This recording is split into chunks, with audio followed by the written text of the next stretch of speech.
Hi everyone, good morning to today's webinar session. My name is Catherine Chung. I will be your moderator for today. And today we're having a session on withholding tax.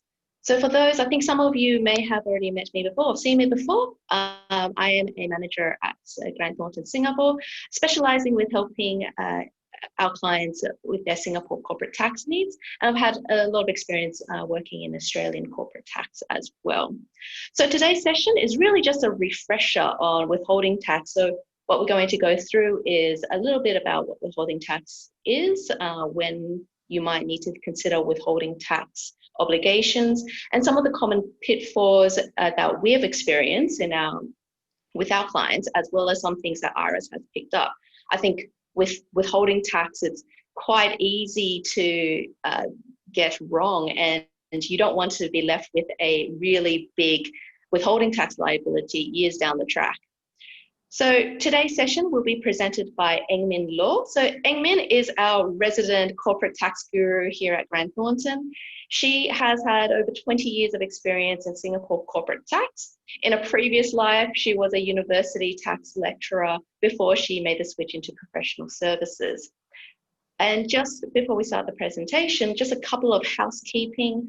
So we will have a Q&A session for today, somewhere in the middle of the presentation as well as the end. So please feel free to type in your questions at the Q&A, and we'll try and get through as many questions as we can. We'll also make the presentation available to you afterwards. So following the session, we will send an email out to all the attendees with a link to this presentation.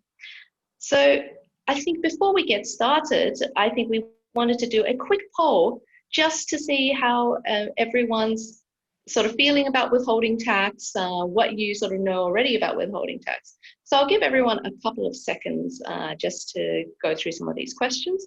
So we have 3 questions, as you can see, that has popped up. So really, have you made any payments to a non-resident person of Singapore? If so, have you considered if those payments have been subject to withholding tax? And the last question is around what is the nature of those payments that you are thinking would be subject to withholding tax? So we just give everyone a few seconds to sort of do these questions.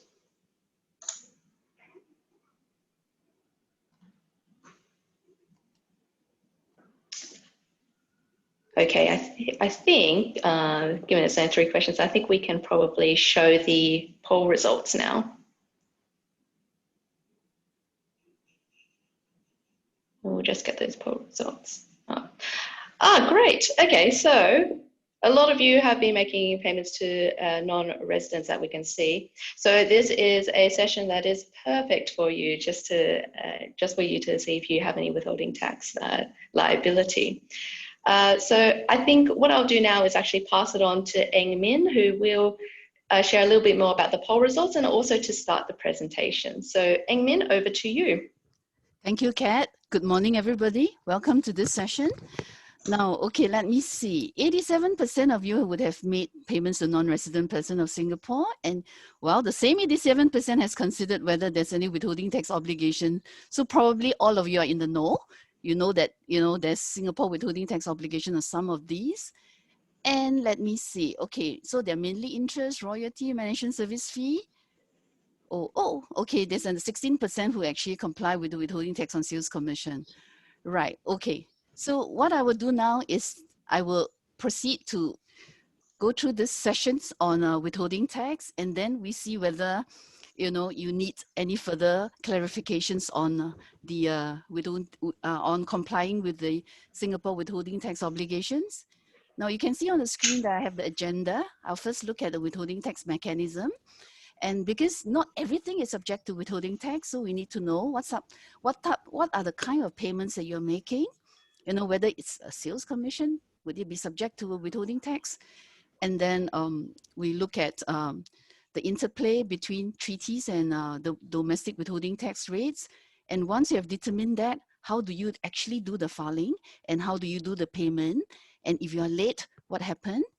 And some of these common pitfalls that we have observed from our client, and IRAS has also observed them, and IRAS has published a list of these common errors when complying with the Singapore withholding tax provisions in their website. Okay, let me start now. The withholding tax mechanism. Before I looked at the withholding tax mechanism, I look at how non-resident person in Singapore is taxed. Now, first of all, I think a lot of you may know that Singapore adopts the modified territorial basis of taxation, wherein tax is imposed on Singapore's source income accruing in or derived from Singapore, or foreign source income only upon remittance or deemed remittance, unless such income is specifically exempted from tax by way of the tax legislation. So if we look at a non-resident person, if the non-resident person has got an income source in Singapore, this will be a case where, say, if the non-resident person is carrying out business operations in Singapore, he has got people here, office, inventory, make decisions here, do buy, sell here. So this non-resident person would have a source of income in Singapore, or it could be a case of a non-resident person having a property in Singapore and that property is tenanted. So that again is a source of income in Singapore. Now for this group of non-resident taxpayers, IRAS will collect tax from them via direct assessment. So it's no difference from the other taxpayer. IRAS will issue an assessment on them and then collect the tax from them. Now, because they are non-resident person, if for whatever reason, IRAS cannot find them, then how can IRAS then collect the tax from them? So if they cannot be found for whatever reason, what IRAS could do in practice is to appoint agents. So IRAS can actually appoint a Singapore person who has money that belongs to the non-resident, it is in its hand, and ask that Singapore person to hand over whatever money that is due and payable to the non-resident person, and pay them over to the IRAS to the extent of the taxes that's owed by the non-resident person. So one example that I can give you is that if a non-resident person has a property in Singapore for which there is a tenant, so the tenant would have to pay like a monthly rental to this property owner who happens to be a non-resident person. But if for whatever reason the non-resident person is not paying his tax, IRAS can actually appoint the tenant as an agent to pay the tax owed, to pay the rent to the extent of the tax owed by the non-resident to it. Or it may be a situation where the non-resident has a customer in Singapore and the customer may be appointed as an agent to pay over the taxes that the non-resident owe, only if the Singapore withholding tax provision don't apply. Because if the Singapore withholding tax provision apply, then the Singapore payer would have a responsibility under the Income Tax Act to withhold tax, right? So I've looked at income source in Singapore, then I'll now look at deemed source of income. What do you mean by deemed source of income? When would the income be considered deemed source in Singapore? So clearly it is not source here under our rules. So probably not, the non-resident person does not have anything here in Singapore, no operations, no office, no business, no staff. So what are the income that is considered deemed source? The income is considered deemed source under our deeming provision in section 12. So what it basically means is that if you have like an interest income and of the non-resident person, which is an interest expense of somebody in Singapore making that payment. So this interest expense is borne directly or indirectly by a person resident in Singapore or a P in Singapore in relation to the business carried on in Singapore. Now, in this case, this interest income will be deemed source in Singapore. Now, once it's deemed source in Singapore, the payer of that amount has a responsibility to withhold tax. So that's what the withholding tax mechanism is all about. Let me just move on to the next slide. So when it comes to withholding tax, what it means is that the payer of the income has a responsibility to deduct the tax from the amount it owes to the payee and hand it over to the authorities. So basically, it's a tax collection mechanism. As I've explained to you earlier on, IRAS could have collected the tax directly from the non-resident person, but in this case, it's probably difficult because the non-resident person may not be present here in Singapore to receive the notice of assessment. So therefore, the onus to pay this tax is put on the payer. So it is not the payer's tax liability. It is the payee's tax liability, but yet the onus to withhold, the onus to pay that tax is with the payor. And if the payor does not comply with the Singapore tax withholding tax provision, then there are penalties. But the good thing is that in Singapore, not everything is subject to the Singapore withholding tax provision, only certain payments. And only when you're making a payment to a non-resident person of Singapore, and only on certain payments that you need to withhold tax. Okay, so what are the payments that will be subject to withholding tax? Okay, so I mean, the one that we all know probably be interest payments, royalty, rental payments, technical services or management fees, and interest payments. So what sort of, you know, what will constitute interest payment, and when would it be subject to withholding tax? So basically, if you call it interest, we all know that it would be, but the legislation say interest, commission, fee, or any other payment. So you cannot dress it up, you cannot dress interest as something else. If it's interest that's payable in connection with any loan or indebtedness, or it is any arrangement, management, or guarantee fee relating to any loan or indebtedness, as long as it's borne directly or indirectly by a person resident in Singapore or a P in Singapore, there would be withholding tax due on it. So the very obvious one, interest on loans, I think all of you have no issue. You know there's a withholding tax. We need to check on how to comply with it. And then there's another category which IRAS has already come out to clarify and say a couple of years back, if you have any trade payables that's due to your supplier, and then there's it's overdue, and then your supplier put an interest on it. Now, if there's an interest on the overdue trade payables or late payment, that also constitute interest and will be subject to Singapore withholding tax. And then, of course, this other bit about commission in connection with the loan indebtedness, the guarantees fees that you pay, because in the packaging of that loan arrangement, all these things may actually come in to bring down the cost of borrowing, but in fact, it is the cost of borrowing, and therefore it's subject to, it constitutes interest payment, and therefore it will be subject to the Singapore withholding tax provision. Now, the next category of payment that's subject to withholding tax is royalty payment. Royalty is not defined in the Act, so it's not defined in the Singapore Income Tax Act. So what really is a royalty payment? I could basically say that, this sort of a payment would have been a payment that you have to pay to use some intellectual property rights of another person. In the absence of that payment, you may be infringing the rights of that person. So that probably will be considered a royalty payment. And then because of some exemptions that's available in Singapore, my next question is that if you pay for a software, if you pay a license fee for a software, would it be considered a royalty payment? I would say the answer depends. Okay, as to whether you're actually paying for a copyright or a copyrighted item. Now, what's the difference between copyright and copyrighted item? Now, copyright, if you pay for a copyright, you are able to exploit it, because what we have done is that you pay for the right to basically use it in a certain manner. If you can commercially exploit it, then you can actually use it, you can reproduce it, you can modify it, or you can adapt it in a certain manner.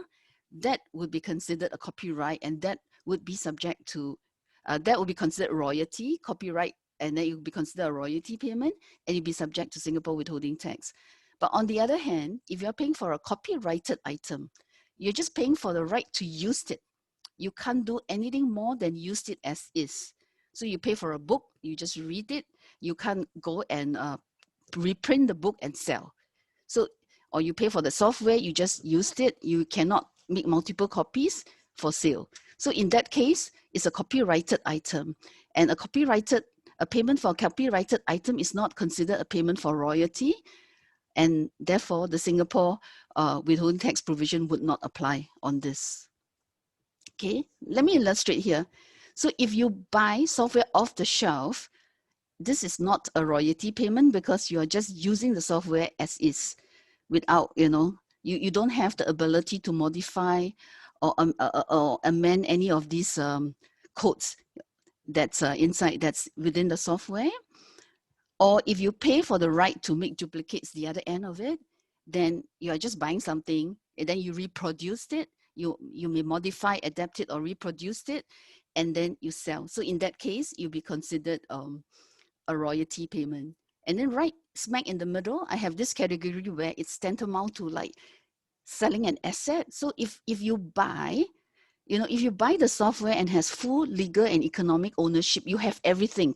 So you own the whole thing, lock, stock, and barrel. So in this case, it's no different from buying an equipment. And if you're buying an equipment, it's not a royalty, and therefore there's no withholding tax on it. Right, let me just move on to the next one. For rental of movable properties. Now for these movable properties, now in the past, before IRAS actually came out with the clarification, say if you have an exhibition overseas, and then you pay for photocopier rental, you pay for car rental. So technically that's the payment that you have made, a Singapore company holding an exhibition outside or have a rep office elsewhere.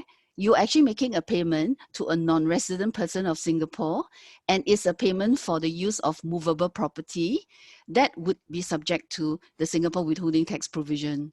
But the IRAS has since introduced some concession, wherein if you have these exhibitions overseas as part and parcel of your overseas, exhibition, and which is ancillary to your overseas visit, those will not be subject to those payments will not be subject to the Singapore withholding tax provision.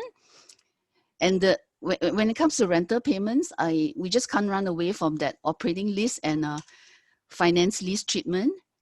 You all may know that because of FRS 116, a large number of lease transactions would be considered finance lease.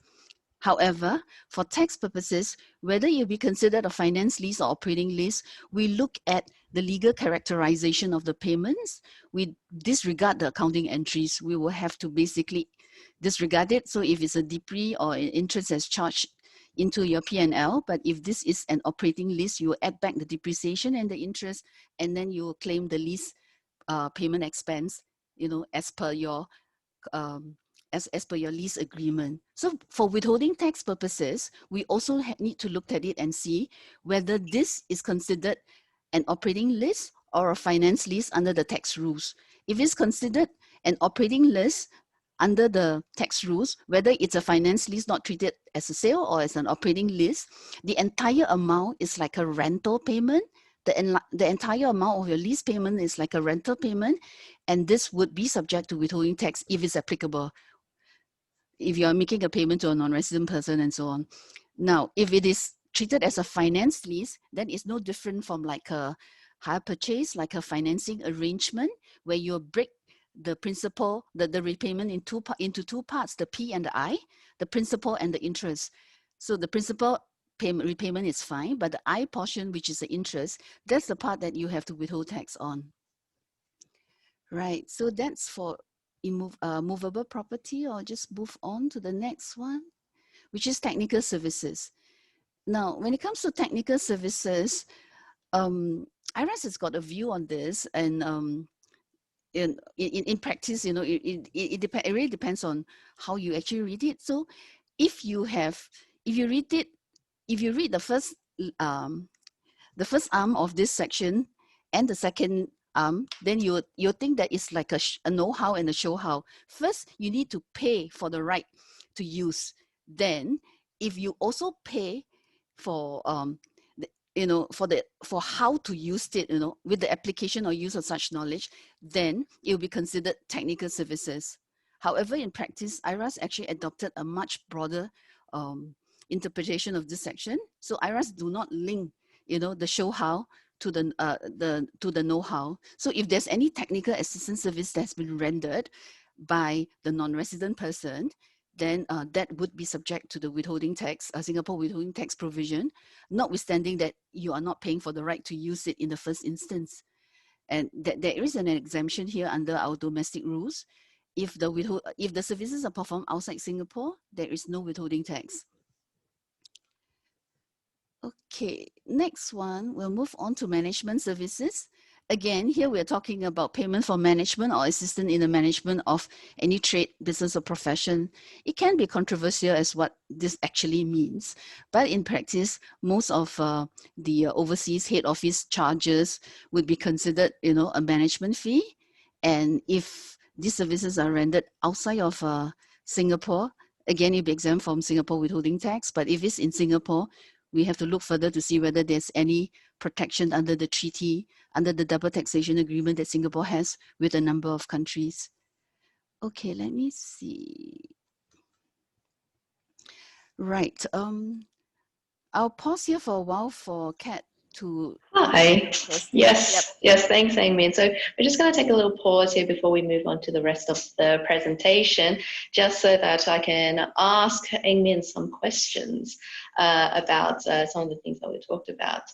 And so I think maybe the first one, maybe just around the fact that, we just saw in the last couple of slides that we talk about technical services and management fees that are being performed in Singapore that are subject to withholding tax. So I guess in this climate of COVID-19 that we have a lot of people that may be unexpectedly stuck in Singapore for whatever reason, especially because of these travel restrictions. Have there been any concessions that have been given by IRAS because of this scenario? Because otherwise they would have performed those services outside of Singapore. Right. The only concession that the IRAS is given in this context is in relation to whether the presence or the unforeseen presence of the employees of a non-resident company in Singapore would create a PE for the non-resident person. Okay. So, yeah, so if the services continue to be rendered in Singapore, then strictly under the, our Singapore withholding tax provisions, if the services are performed here, it's subject to withholding tax. So I think the next question we need to basically look at would be because of the IRAS concession on whether there's a PE. And later on, when I look at the DTA between, when I look at the DTA, the interplay of DTA and the domestic provisions, that will come true, because basically, and in short, if you have a PE in Singapore and you have got income accrued to the PE, attributable to the PE in Singapore, then the taxing right is with Singapore and there would be a withholding tax on that. Okay. However, if IRAS consider that you don't have a PE and the PE is accidental because of COVID and the flight restrictions and travel restrictions that people can't travel, you may not have a PE and therefore no taxable presence and therefore no withholding tax. So so we'll have, we'll go through it in the next session. So we'll go through this point as well. Yeah, correct. Okay. And I think, someone's actually asked a question, so maybe we'll answer this one live as well. Okay. Around, someone has asked around if a Singapore company makes royalty payments to an overseas company on behalf of another foreign company. So I'm guessing that in this case, maybe it's not their royalty payment, they're just making on behalf of someone. Okay. Would withholding tax apply? Now, let's just assume that it is a royalty payment in this case. Okay. Now, if we assume that it's a royalty payment, I think we go back to first principle. Now, why would this income be considered deemed source in Singapore? It will be considered deemed source in Singapore if it's borne directly or indirectly by a Singapore resident in Singapore or a PE in Singapore. So the question is this a payment on behalf strictly? Who is the contracting party? If you are just providing a payment services wherein you are actually making a payment on behalf of another entity, it's not your cost. You're not going to bear it. You'll get it back. So that is a payment on behalf, and the Singapore withholding tax provision wouldn't apply. Yeah. So it really depends on the contract. Yes. What it says, what actually services that you're actually providing. Correct. What do you get for that payment really in this context? Because you're paying for a royalty payment, and do you use it? Do you exploit it here for your business in Singapore? But if it's somebody else sitting elsewhere, and you're just doing a payment service, just making a payment on behalf, I don't see that as a Singapore issue. You may have an issue in the other country because the other country where the guy is going to, whichever entity that's going to bear the cost, may have to comply with the withholding tax provision in that countries. Yeah. Okay. Yeah. And maybe one last question before we move on to the rest of the presentation. So if you, I guess, make some payments and to a non-resident, it might have a few different types of payments in it. It might be a royalty, it could be a technical services, and you can't really unpick that service. Then what would be your practical tips as to how to actually deal with something like that? Well, is it a situation where you totally cannot unbundle them? It's all bundled up.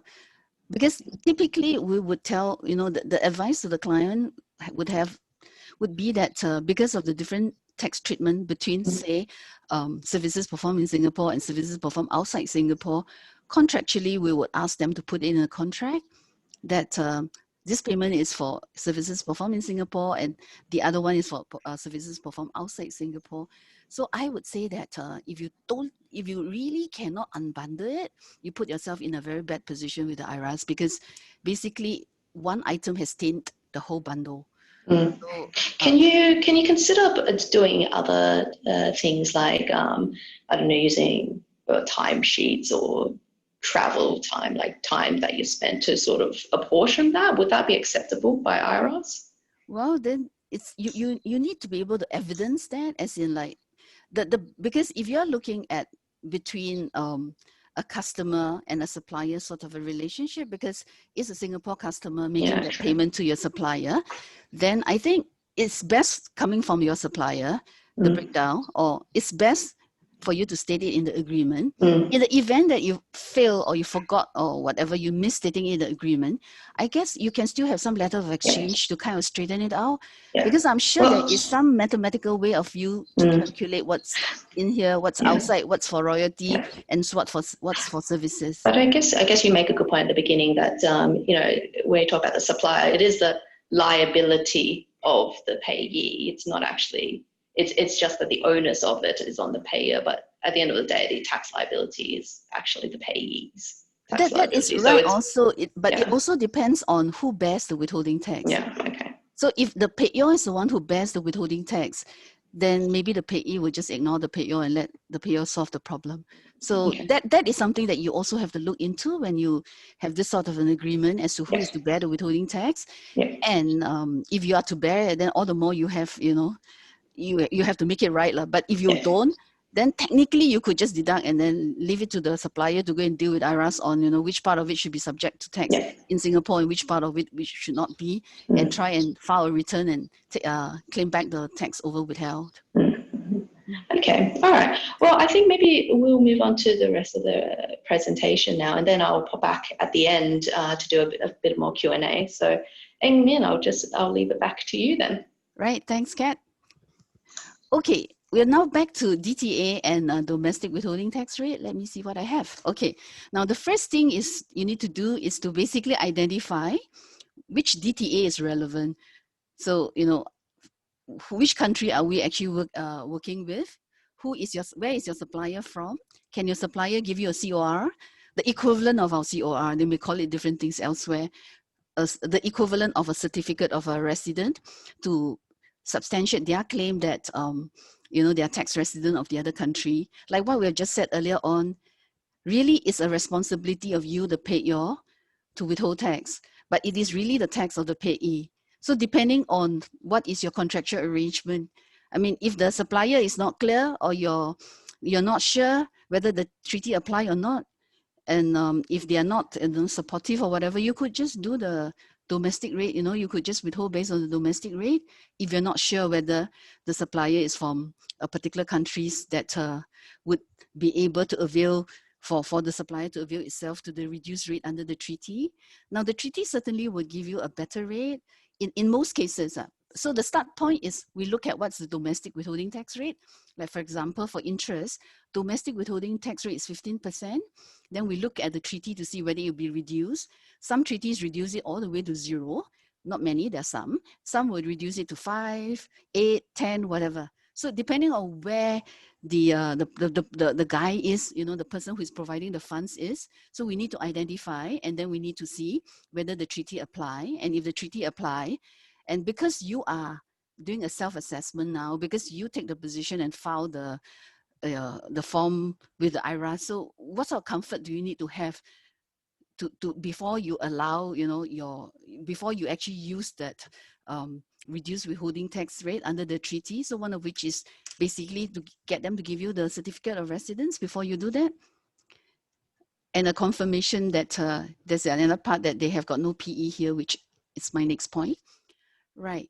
So when it comes to technical services or management fee, I think Kat has actually brought up a situation where because of COVID-19 travel restrictions, you can't travel. And then you have got this non-resident person, non-resident companies, employees sitting in Singapore, providing you with this technical service. So clearly it's performed in Singapore. Now, if it's performed in Singapore, we know that under our domestic rules, if the services are performed in Singapore, it's subject to the Singapore withholding tax provision. So what do we do next? We then look at the treaty to see whether there's any protection under the DTA. So when we look under the treaty, we will have to look at two main things.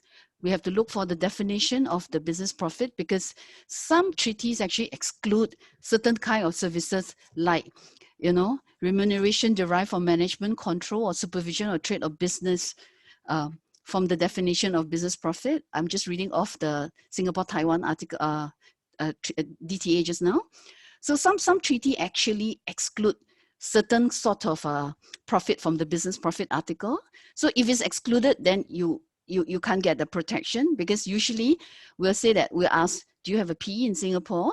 If you have no PE in Singapore and this is the business profit of the non-resident person, then the taxing right of this profit is with the non-residence country, the tax residents of the non-resident country, and not with Singapore. So earlier on, I think in terms of COVID-19 restriction and all, I think definition of PE under domestic law would have been a bit more relaxed. Because of that, IRAS has actually given some concession on it. And as long as the profits, whether it's a management service or the technical service, is qualifies as a business profit, you'll be able to get the exemption under the treaties between the two countries. Right, I'll move on to the next one. Okay, so roughly we know, what are the items that are subject to withholding tax when you make a payment to non-resident person and so on. So the question is, how do you withhold tax? Very easy. You just need to file. You actually not need to e-file nowadays. You need to file and make the payment to the IRAS by the 15th of the second month from the date of the payment to the non-resident person. So it has to be filed electronically now, no more paper filing. If you have a lot of payment, you can do the offline data entry to lodge your withholding tax. But if you don't have a lot, you can just do the one withholding tax return. Now, the only thing I just want to highlight here is that if the law says that you're supposed to file your withholding tax form and pay the withholding tax by the 15th of the second month from the date of payment. However, if you're on Xero for payment, the withholding tax will usually be deducted on you have about seven more days to really pay it. By the 22nd of the second month, then this tax would be deducted from your accounts. Okay, so you just need to lodge the form. Then what do we? Okay, now what happened? Okay, these are the rates that the current rates based on domestic tax rules. Now I just want to highlight to you this one here. Now the payment to non-resident public entertainer, there's an expiry date there, which is 31st March 2022. In this year's budget, Finance Minister has said that this is the final one, no further extension. So beyond that, beyond 2022, we'll go back to the normal rules, no more concessionary tax rate for this group of people. I think we have done enough to bring in all the singers and the motor car racing personnel. Yep. Okay. What if you didn't comply with the Singapore withholding tax provision properly and you're late? Yeah, so if you're late, there are payment penalties. I mean, there are late filing penalties, 5% on late filing and payment of withholding tax, and then 1% per month, 30 days thereafter. It's easier to illustrate this with a timeline. So in this example, you are supposed to have filed by the 15th of November, but you didn't. So the 5% penalty will kick in. Okay, 30 days after this day, and on the completion of the first month, the 1% penalty will kick in, and it goes on to this one, another 1%. And because you filed on the 25th, so you only have 2 completed months here. So the total penalty would be that 5 at the point when it's due, and then you plus another 2 completed months, 7% here. Okay, so what can you do if you really are late? There is a voluntary disclosure program that you can actually basically make a voluntary disclosure to the IRAS, and the reduced penalty would apply. So if you go within 1 year of the grace period from the statutory filing deadline, the 15th of the second month following the date of filing, then no penalty will be imposed. Beyond that, if you're after 1 year, you would qualify for a 5% of the outstanding withholding tax. It's a flat 5% of the outstanding withholding tax that you need to pay as a penalty. But the key here is you have to meet all the qualifying conditions for the VDP. So what are the qualifying conditions? So IRAS expect, when you make a voluntary disclosure, for you to be accurate and for you to be complete, you have to make it, after that, after you go to them, it has to be it has to be self-initiated. You cannot make this disclosure after, you cannot avail yourself to this VDP, voluntary disclosure program, if the IRAS has asked you, from your tax computation they've submitted that, look, you have this payment to this non-resident person. Have you complied with the Singapore withholding tax provision? If they have asked you a question like that, then you no longer qualify for VDP. So it has to be self-initiated. You have to ask, you have to go to them before they come to you.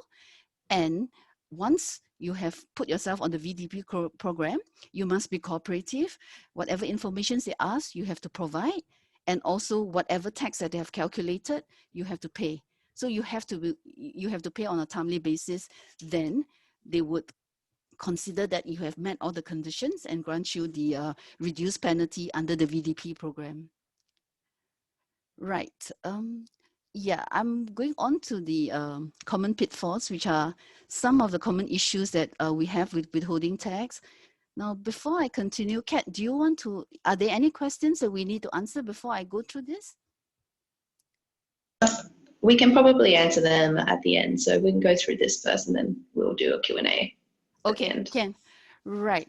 So yeah, so these are some of the issues that we have seen from working with our clients. And surprisingly, IRAS also have quite a similar list to what I have here in their website, which they basically are telling people that, these are the common errors that you have with withholding tax. Now, the first one, date of payment, is really a big issue here in Singapore when it comes to complying with the withholding tax.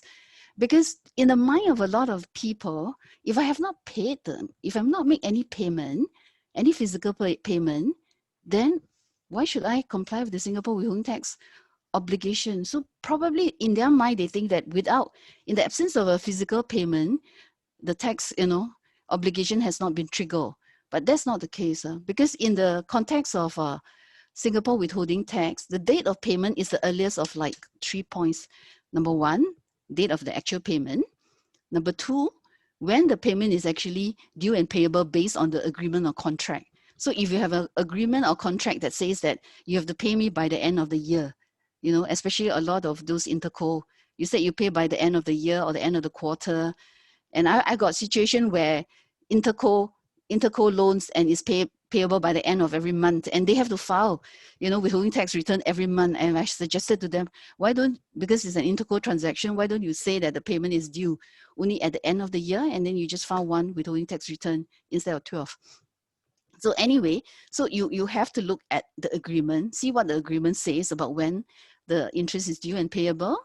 And then if there's no agreement, then you also have to look to see whether there's a contract. There is an invoice, and what does the invoice actually say? So even if the invoice say that there's a credit period, you ignore. So the date of the invoice would be considered the date of payment. So if the invoice is dated today, then you have up to the 15th of December to basically file your withholding tax on this payment. I'm okay on the basis that this is a payment that's subject to withholding tax. Or when the payment is credited to the account of the non-resident person or somebody that they designate to you. So if the non-resident person actually asks you to do something like that, so that at that point you will have triggered the date of payment, and the withholding tax obligations, clock would start ticking, and if you don't comply, the penalties will kick in shortly thereafter. Okay, Now, the next point that I have here is on the certificate of residence. Now, earlier on, I said that when you deal with your supplier, if you're going for the double tax agreement sort of lower rate, reduced withholding tax rate, you need them to provide you with a certificate of residence as evidence of their entitlement to the reduced rate under the treaty. So if it is a current year sort of thing, you need to file your COR with the IRAS 3 months after the filing for the preceding year. So let's say, for example, 2020 coming to the end, you have to file for all your withholding tax payment that you make this year, where you avail yourself to the reduced rate under the treaty. You have to file your COR by 31st of March 2021 for 2020's position. And if, let's say, you have been late and then you know, you have not filed your withholding tax on a timely basis in the past, and you're still availing yourself to this reduced rate under the treaty, then you have 3 months after the date of payment to file your COR. And if you don't file your COR on a timely basis or by the due date, what IRAS in practice would do is that they will withdraw all the reduced rate they have given you, and they will consider the difference between the domestic withholding tax rate and the reduced rate under the treaty as being late. And then apart from collecting the additional tax from you, they will impose late payment penalties on that difference. Okay, so it's quite key that you do file, and there is, in the IRAS website, there is a portal, there's a place where you can actually go lodge your COR on, by the 31st March of the following year. Yeah, okay, the next point that I have is who bears the liability for the withholding tax, which we have covered a little just now. Now, if you are in a position where you have contracted away this part, i.e. you have agreed with your supplier that you will bear the liability for the withholding tax. Say I give you a simple example, say it's $100, 10% withholding tax.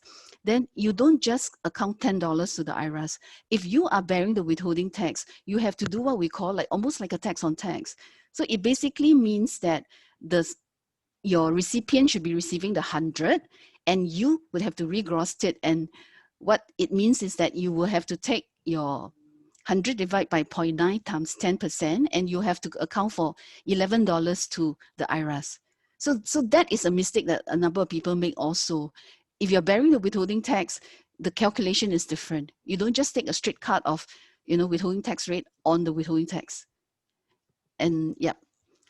And the next point that I have here is in terms of, okay. The next point I have here is that can you claim deduction of withholding tax bond for interest expense? I mean, this is a position that IRAS has clarified again recently, 1 or 2 years, I think, in their website. So what happened is we can look at two situations. The first situation is that contractually you are required to bear the withholding tax on this interest payment. Now, if you are contractually required to bear, and if the loan is taken to finance income producing activities, then by agreeing to bear the withholding tax, that additional cost is like a additional cost of borrowings. And IRAS has said that you can take a deduction on that additional cost, the withholding tax cost bond for on the interest expense, if you are contractually required to bear it. All you need to do is to provide documents to substantiate it. I think if you have loan agreements to basically say that would help. Now, where you are not contractually required to bear, but you decide to bear that withholding tax. Now, whether you get a deduction or not depends on the purpose of the loan. And actually, in this case, we'll go back to the first principle. If the loan is taken for revenue purpose, to finance the purchase of inventories and all, then you can get a deduction. But if the loan is taken for capital purpose, then you can't. Then you can't take to finance capital assets. Then you can't take a deduction on it. And the last bit I have here is on administrative error. This is really, to reinforce the idea that withholding tax, to comply with the withholding tax obligation, you need to do two things. You need to file the withholding tax return, and then you need to pay. So there are a number of people who have actually paid the withholding tax without filing the form. So it doesn't work like that. You'll still be, will still be penalty for not lodging the withholding tax form. The payment is one, the lodging of the withholding tax form is the other. So you need to do two in tandem. And some people also take the position that if my withholding tax liability under the treaty is zero, I don't have to file the form, I don't have to do anything. Now that's wrong too. So if let's say you're availing yourself, if your supplier is availing itself to the treaty relief, wherein the withholding tax rate will be reduced to 0%, in this case, you still need to file the withholding tax return, and then you claim a 0% in terms of the withholding tax rate, then you substantiate it by filing the COR. If you do none of that, it is wrong. You would have violated the withholding tax provisions here in Singapore. Right, I think I'm come to the end of my issues. Kat, can we do any more questions? Hi, yes, so I think that's the end of the formal side of the presentation. So we'll have about 10 minutes for the hour to be up, and what we'll do now is to talk about a couple of questions that have come through, but as well. So Eng Min, actually, first off, I think maybe I'll ask this question. What are some of your practical tips that you can give to ensure that you are managing your withholding tax compliance obligations? Okay, withholding tax, it's an obligation of the payor, and it is to be paid by the payor when they make a certain payment. And yes, whilst we say that the date of payment may not be the date of the physical payment of the withholding tax, but I think the best first cut, to manage your withholding tax obligation is to make sure that your accounts payable people are trained. So first of all, you must be able to tell when you make a payment, are you making a payment to a resident or non-resident company of Singapore? Or non-resident person of Singapore, may not be a company.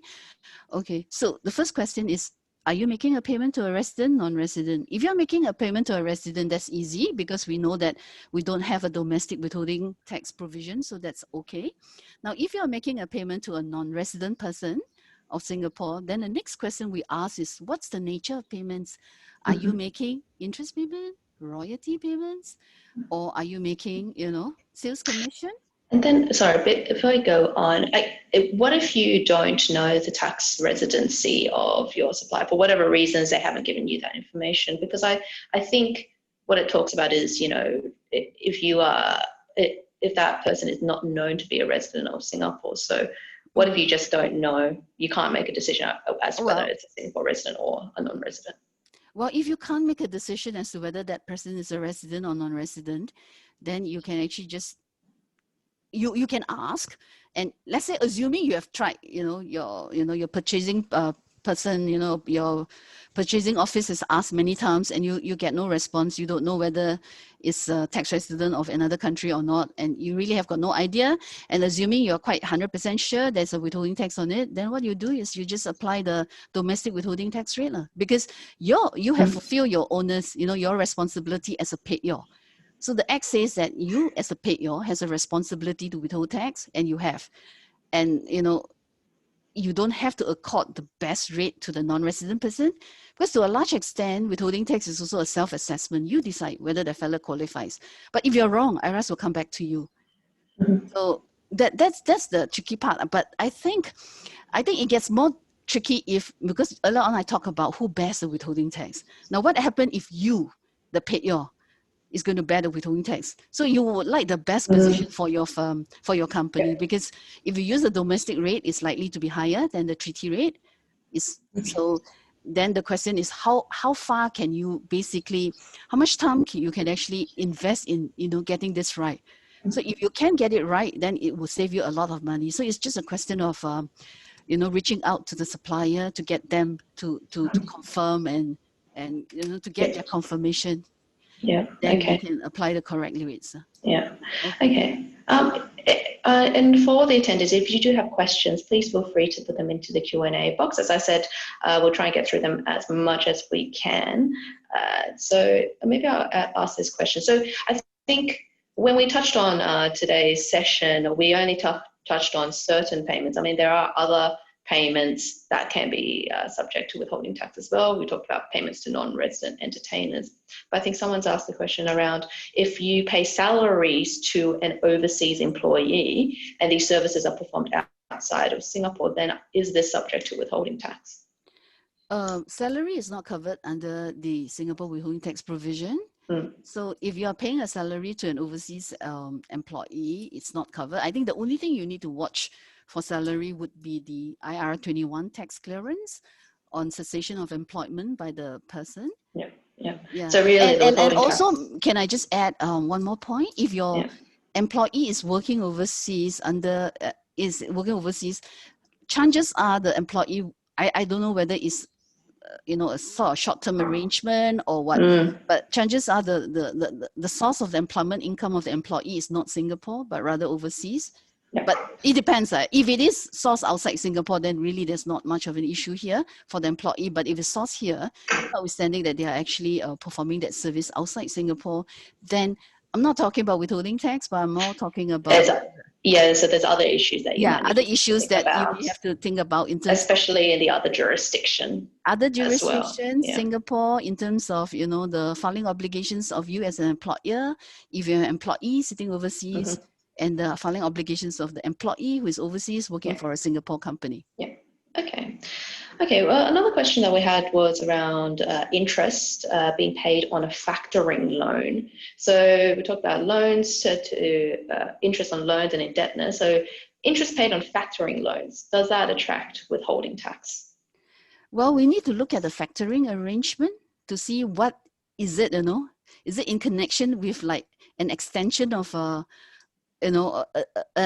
loan to the company for us to basically tell, whether it would be considered interest in the context of 12.6 and be subject to withholding tax. I think this one we need to explore further, but I think just reach out to more details. It's our favorite tax advisors saying it really depends. That's right. Okay, so maybe another question that someone had around movable properties. So there is a Singapore company who rents a movable property. I'm guessing this is when they say Malaysia, so it's a Malaysia tax resident company, which I'm going to say that the movable property is in Singapore, but then it on-rents its generator, the movable property, to an overseas customer, which is then used in international waters. It's a bit of a tricky one. Would withholding tax apply? Okay, where is the generator? The generator is somewhere outside. So Singapore rented from Malaysia and then put it on a vessel somewhere in the high sea. So I think it really depends on where that generator because is 12.6 is a carve-out where if it's in relation to a business that's carried on outside Singapore, or in relation to, I think it's immovable property outside Singapore, so this is movable, then it will not be caught. So again, I think this one, I can't give an answer. I think we will probably need to look at the arrangement and look at the contracts between Singapore, Malaysia, and then Singapore and the customer, and what this will be considered, whether it's be considered an income of the Singapore company or in relation to a business operations of the Singapore company carried out in Singapore, before we can say whether it's subject to the Singapore withholding tax provision. Okay, there's another question around certificate of residence. So this is a royalty payment made to, well, for this particular example is the parent company or the tax jurisdiction of the entity of the payee is in Japan, but that entity is also listed on the Japanese stock exchange. Would a COR still be required? Yes, you still need a COR for that, Yeah, I believe so. I don't think there's any exemptions for a COR. I think if you are going to apply the treaty rate, you will need a COR, unfortunately. You can be a tax resident company elsewhere and be listed in Japan too, you see. So you need a COR to basically substantiate your tax residency. So we have a question on where a payment was made to an overseas company. So let's just say the payment was the nature of it is it's something that would be subject to withholding tax. Let's just say that maybe it's a royalty payment, but then the transaction is cancelled and the amount is credited back to the Singapore company. Can you then amend your withholding tax return and apply for a refund from the IRS? So at the time you would have paid withholding tax, but then subsequently you've had that transaction cancelled. Well, I think you can, but I would be interested to know the interval, the time interval between the payment and the cancellation, as well as the commercial reasons behind. Why was it cancelled? Is it some form of a waiver or whatever? Because at the point when you have the liability to pay, technically you have triggered the withholding tax provision, you comply with it.